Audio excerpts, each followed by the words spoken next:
I often hear chess coaches and streamers say that studying openings isn't really important below a certain level. Some claim that if you're rated under 1,500 or even 1,800, it's not worth spending time on openings since there are so many other areas to improve. Of course, everyone agrees that beginners and intermediate players should focus on the basic opening principles. 1. Control the center. 2. Develop your pieces, get your knights and bishops out quickly. 3. Ensure king safety, castle early. Understanding and applying these fundamentals is absolutely essential. However, as I mentioned in a previous episode, around 90% of online chess players are rated below 1,200 in rapid games on chess.com. Many of them take the game seriously, love it, and want to improve. My videos are mainly for these players, and I hope they find them helpful. That's why I believe that once you reach around 1,000, it's a good time to start working on openings. It's incredibly frustrating to get into trouble early in the game, surprised by your opponent's moves and not knowing how to react. It's also a disadvantage to spend too much time thinking about the very first moves of a game. I'll be honest, learning openings properly takes time and effort. But it's very rewarding to know how to handle the early phase confidently, understanding the ideas behind the moves and reaching the middle game with a solid, or at least not inferior, position. So, let's take a look together at how you can start building your opening knowledge.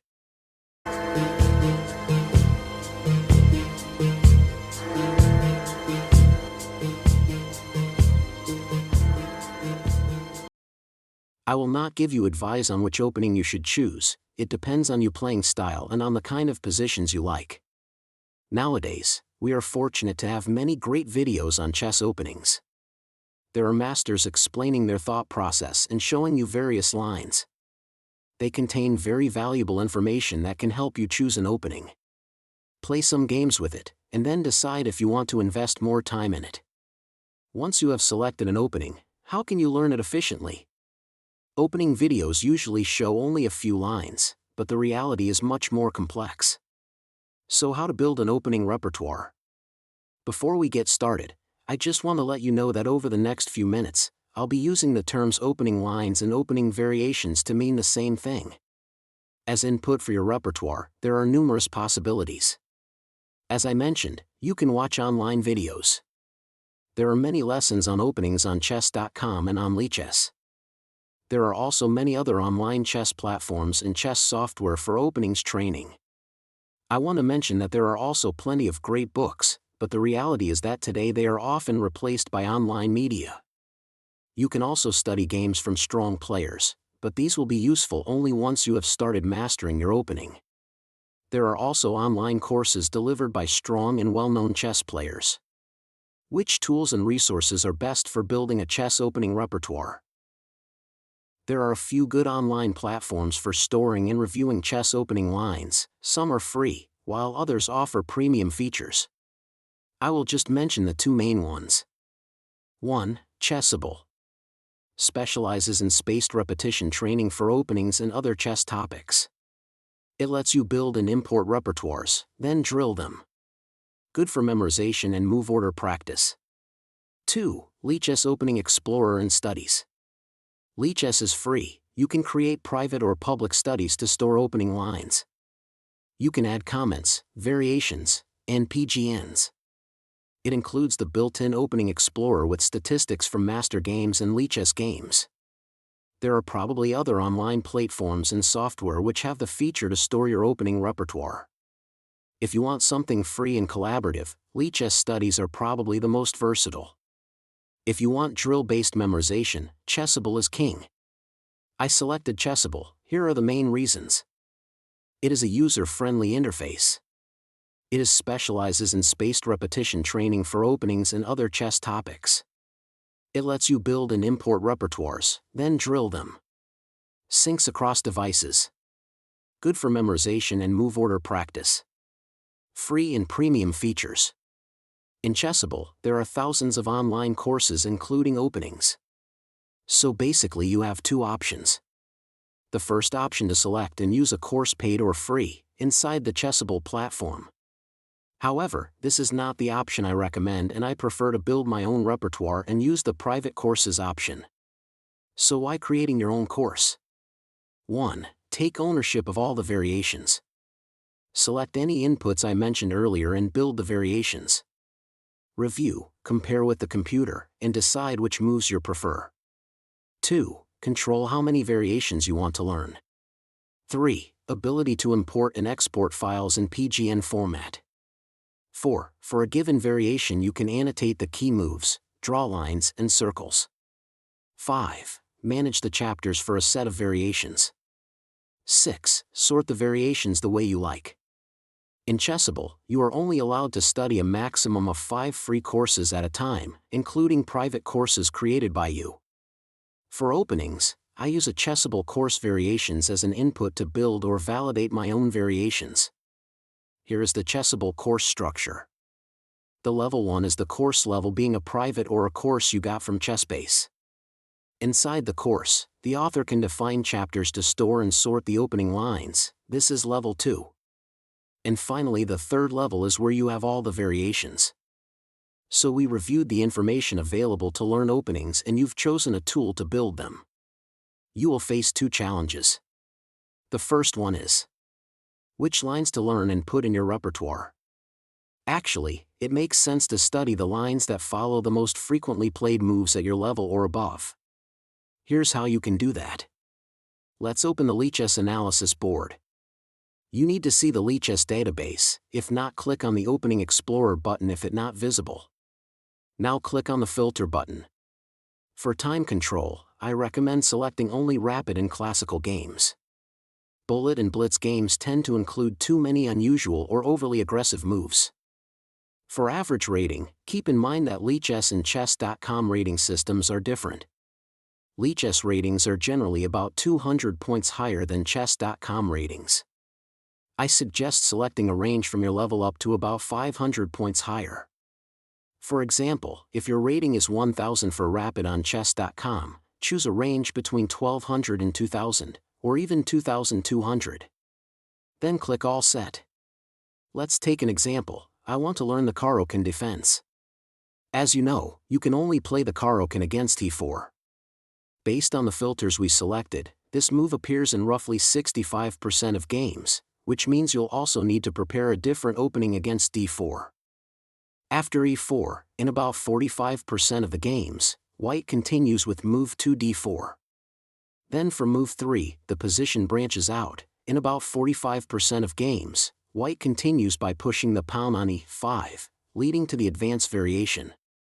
Around 25% of games feature the exchange variation with e takes d5, and roughly 20% show nc3, the classical variation. The remaining 8% involve other moves. For the Caro-Kann defense, it makes sense to split your repertoire into chapters, grouping these variations. At a minimum, you'll need 4: advance, exchange, classical, and other. Now you can check whether the lines you've selected from your sources match the most commonly played games at your level.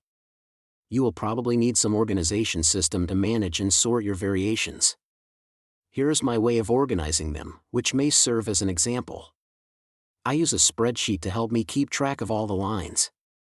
I listed the first moves and assigned a variation number to each line.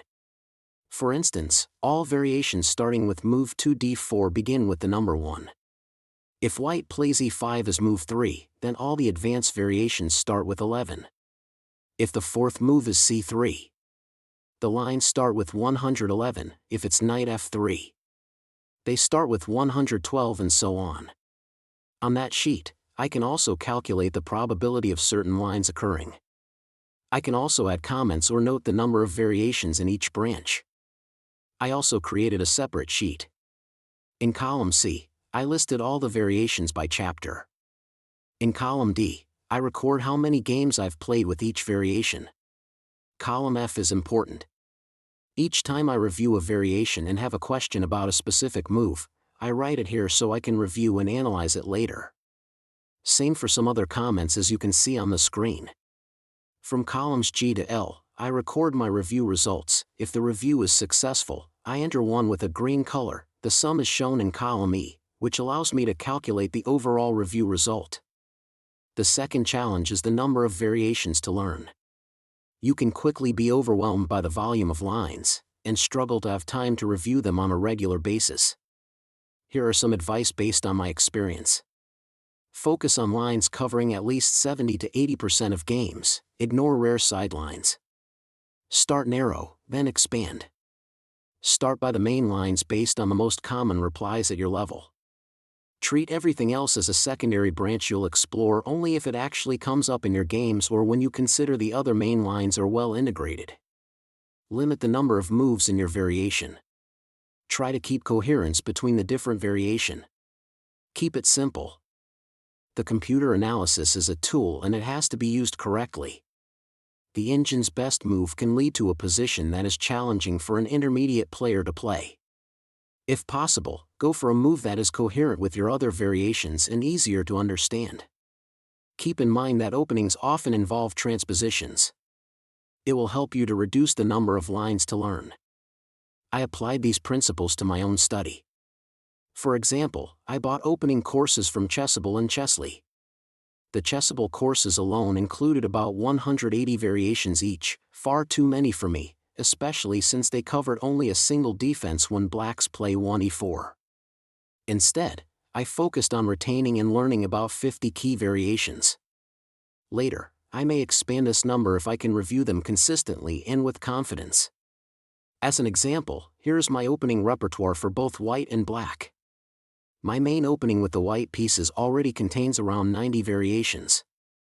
On top of that, you need to know how to respond when your opponent plays the Sicilian, the Scandinavian, the Caro-Kann, and other defenses. In total, my repertoire contains about 210 variations, and it is already a challenge to find the time to review them all regularly. Learning openings is an ongoing process of improvement. You will update your repertoire after reviewing the variations. Playing and then analyzing your games. Buying a new course or getting new ideas. Building and developing a robust, well-understood opening repertoire will take several months. In your games, you will still encounter many unexpected moves from opponents that are not part of your repertoire. In those cases, rely on opening principles and stay alert to threats. The more you know about opening theory, the easier it will be to recognize when your opponent plays an inaccurate move and you may be able to capitalize on their mistakes. As I mentioned earlier, reaching the middle game with an equal or better position is the true reward for all the effort you've invested. From there, your plans will feel clearer, your decisions more confident, and your play more enjoyable. If you found the video helpful, please give this video a thumbs up, subscribe for more chess content, and let me know in the comments which subject would you like me to cover. Enjoy the journey.